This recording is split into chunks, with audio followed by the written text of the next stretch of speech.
Okay, so we got promise, we've got process, and now we're going to talk about the price. What is the investment?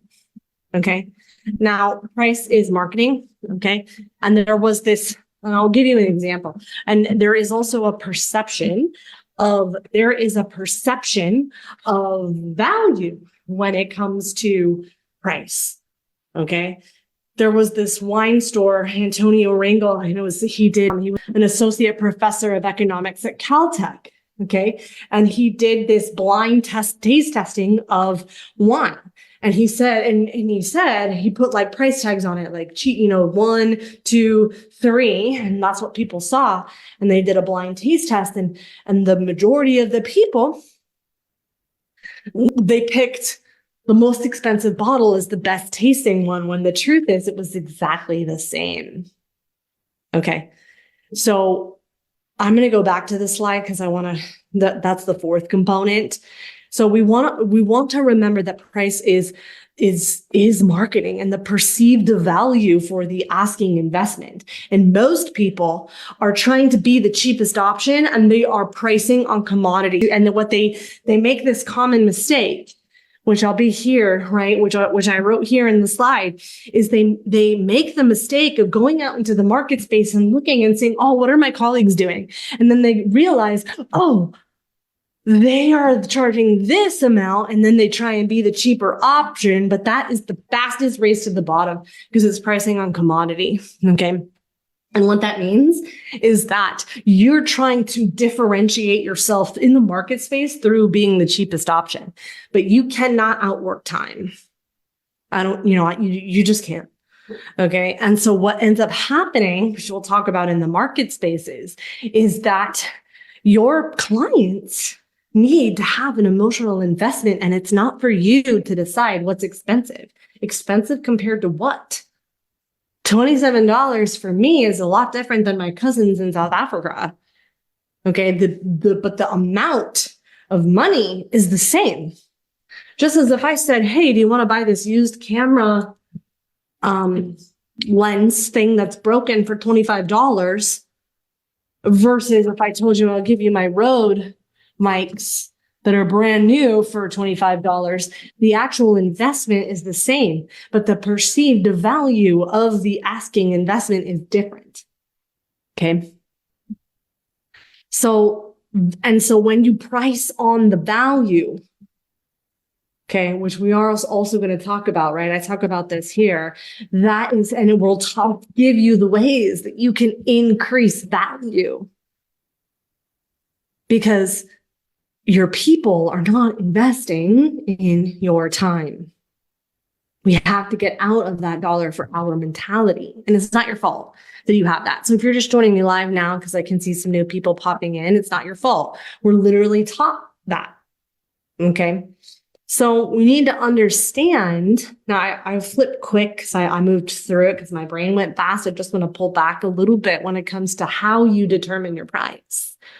Okay, because you need your people to understand that there's an emotional investment. Okay, and it comes down to this, understanding the different markets and the business model. Because what most coaches who are in the dollar per hour, they're living in this low volume, high investment, right? This is where it's dollar per hour, but then you're going to reach this capacity of time where you literally don't have any more time in your day to find and acquire a client, let alone serve a client. And so if you're in this bracket right here where it's low volume and low investment, you're super struggling. And then that is hard. That's hard to get out of. Okay.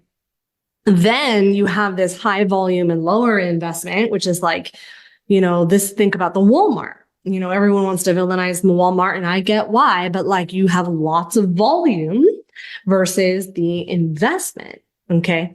And so what happens to a lot of people who reach this capacity is they're like, oh, I need to come up with these passive income, DIY components. And they end up getting into this high volume, low investment market. And honestly, there's nothing wrong with that.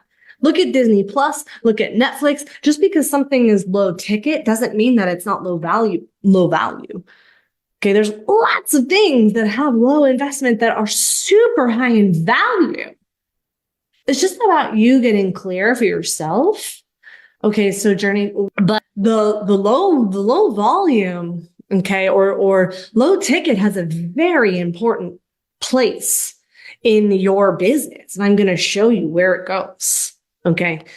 But what we really want to figure out, what I really help my accelerator clients do, is figure out how we can use, comes back to that paid lead acquisition, how we can set up our pressure-free, permission-based, in order for you to create this sales, this pressure-free, permission-based sales system. You're going to need a combination of both the high volume, low investment, low ticket, as well as high volume, high investment, where it's both. That's where you get to transcend and scale to those 20 to 40 to 50K, 100K months.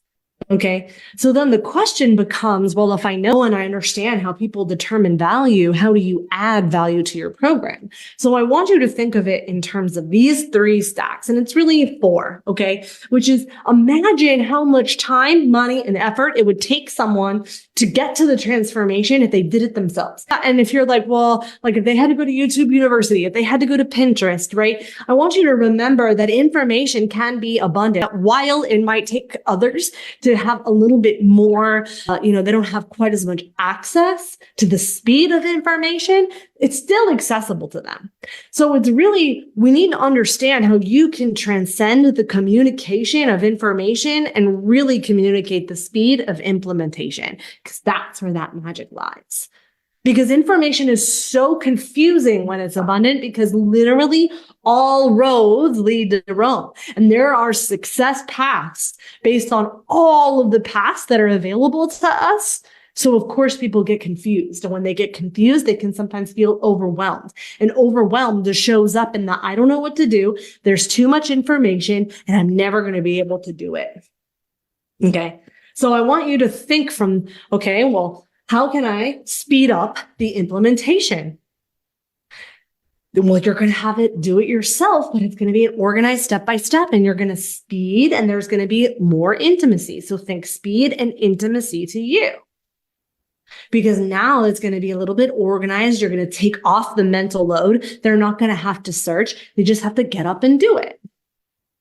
Do it yourself. And then there's going to be the done with you component. And this is why people get so twisted, because they're like, oh my gosh, you're going to get one-on-one coaching with me. I know why that's valuable, but usually it's positioned and communicated as the solution, but people aren't lying awake at night saying, oh man, I want your membership. I want your coaching. Okay. That's going to speed up implementation, but it becomes our job to communicate and demonstrate and show that we are the best, fastest, and that it's going to help them get to their goal, always in the context of the problem you solve to the goal that they want. Okay. Then you're going to have the done for you component. Now, people will say, I can't eat and work out for my client. No, you can't. But if you could, what would that look like? Right? So imagine you had a 100K offer, okay, where you went and flew to their house. You woke them up. You cooked for them. You worked out with them. You meditated with them. You got them out of bed. Like, you literally did all of the work except for the one exertion of exerting. If that was happening, what would that look like? And usually I get my accelerator clients to really think through that lens. Like, if you were to do it for them, what are the components that you can now pull into your done with you or done or do it yourself versions? Okay. Now, coaching and accountability is awesome. I love that, but really it's about the accountability component, which is what I like to tell my clients, is that you're an adult. And I'm not your parent, and I'm not gonna coddle and chase you, but I am going to be that. I'm going to hold you. I'm going to walk with you, and I'm going to push you in an encouraging, aligned way to help you show up for yourself so that you speed implementation. That's what we're doing. And that's what you can do for your clients.